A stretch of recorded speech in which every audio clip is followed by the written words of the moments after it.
everybody, my name's Nato, and it is patch time. We're going to be going over the new patch notes that were released last night.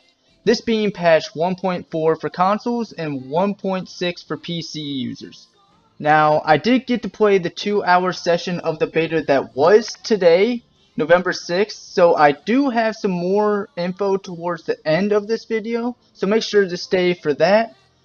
But without further ado, let's get started with the patch notes with general performance. Stability. The Fallout 76 game client and servers have received significant stability improvements. Performance. Several issues have been addressed to resolve hitches during gameplay and other performance issues, which is awesome to see that they're fixing the performance, because this is one of the biggest worries right now is the performance is not doing well, so I'm glad to see anything that has to do with performance in the patch notes. Scorched. Health and damage resistance have been increased for mid and high level Scorched. Super Mutants' health and damage resistance have been slightly decreased for mid and high level Super Mutants. Melee damage. Melee damage has been increased across many mid and high level enemies, particularly Mirelurks and Mirelurk Hunters. Now, I'm glad to see that they're fixing the Scorched for the mid and high levels, because right now the Scorched are pretty easy to take down even for the higher levels. It's usually like a 1 or 2 tap for me personally. Camp, workshops, and crafting. So crafting, material requirements to craft throwing knives and tomahawks have been increased. Additionally, throwing knives and tomahawks can no longer be sold to vendors. Now, I didn't even know that this was an issue that was going around, but I do know that throwing knives were super easy to craft, and I can understand why they made this change, so people weren't just farming throwing knives and just selling them to get a whole bunch of caps. So that is a pretty good change in my opinion. Event quests. The time required to restart a previously completed event quest has been increased from 45 minutes to an hour and 12 minutes. Now, an hour and 12 minutes is a rather odd time frame that they, like, exact time frame to put it in, but I guess if it works for them, go ahead. But I do like the whole increase, because every time that I would run through Flatwoods, I was almost always doing the event, and it got pretty repetitive doing so. So I'm glad to see that it's been extended a little bit, so I'm not always running into the same quest over and over again. Art and graphics. Enemies fix an issue that could cause enemies to stop playing animations and instead entering a default T-pose, which I think everybody will like. And in my 2-hour play session today, I actually did not see one T-pose, so fingers crossed that that was finally fixed. Graphics fixed an issue that could cause artifacting to display on a character's hands and weapons while instead of white spring and playing in first person. Graphics Xbox fixed an issue causing the game world to appear darker than intended on Xbox. Water no longer flickers or flashes white in building interiors. Workbench's PS4 item previews no longer exhibit visual issues while attempting to modify weapons at workbenches. Now, I never personally had this happen to me, but I have heard of a lot of people having this issue, so I'm glad to see that it's being fixed. Workshops. Powered objects placed at workshops will now correctly play animations and sound effects. Audio. Voice chat changing live communication and multiplayer settings to friends now correctly limits in-game voice chat to Xbox Live friends. Voice chat selecting play with team from main menu no longer causes voice chat to stop functioning for non-winner teammates.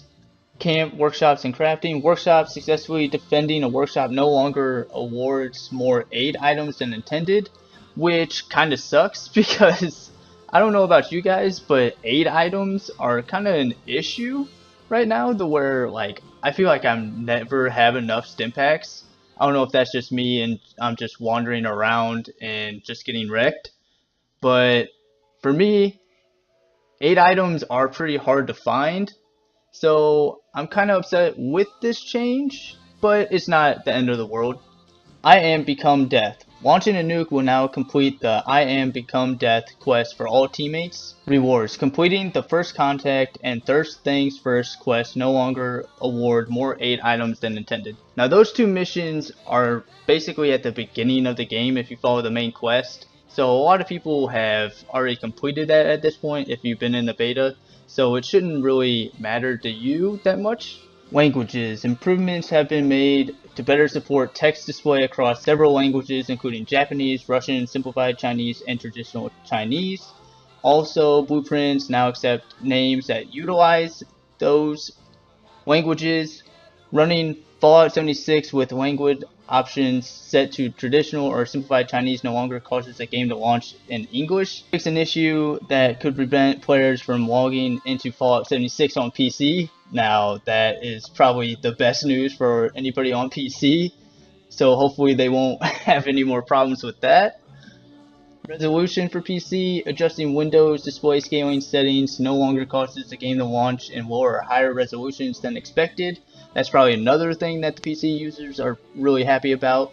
Map markers no longer disappear when attempting to respawn after dying while overcumbered and possessing no caps. Settings for PC, the lighting quality setting can now correctly be changed to high, which should have been there from the beginning, but at least it's here now.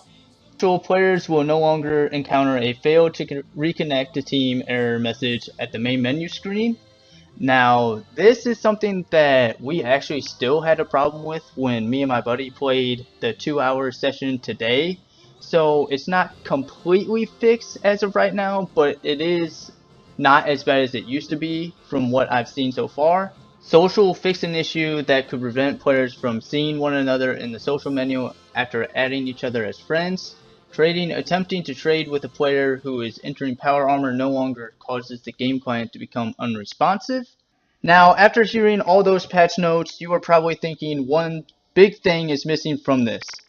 And I think a bunch of you know what I mean. It's the stash problem plaguing this game right now. Oh my gosh, the stash issue right now is so bad. Like, I am at 400 in my stash and I can't really do anything else with looting. It's a big issue going around. The stash cap has to be the worst problem right now besides performance for this game, in my honest opinion.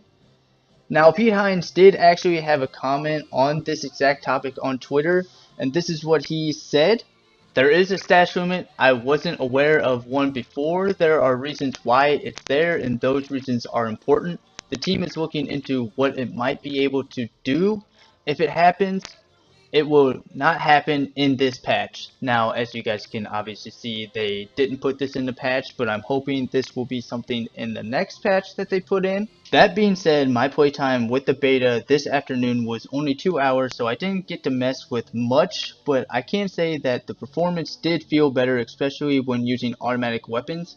I wasn't dropping frames or stuttering at all when using my automatic pistol, so hopefully that issue has been resolved, but I will have to play a bit more to know for sure. I think that these patch notes are all good ones and is a step in the right direction for this game. We will be getting probably a day 1 patch when the game launches, of course, but this will be the last patch for the beta, I am sure. Even though this is the last patch before launch, please continue to give them feedback on all your issues so that they can be resolved as quickly as possible. Let me know, guys, in the comments what issues you are still having with the game and what you would like to see in the next patch. Always love hearing from you guys. I read and comment back to anyone that comments, so don't be shy and say something. Smash that like button and subscribe if you enjoyed. I will be live streaming tomorrow night at 6 p.m. Central Standard Time, so I hope to see you guys there. And until next time, guys, peace.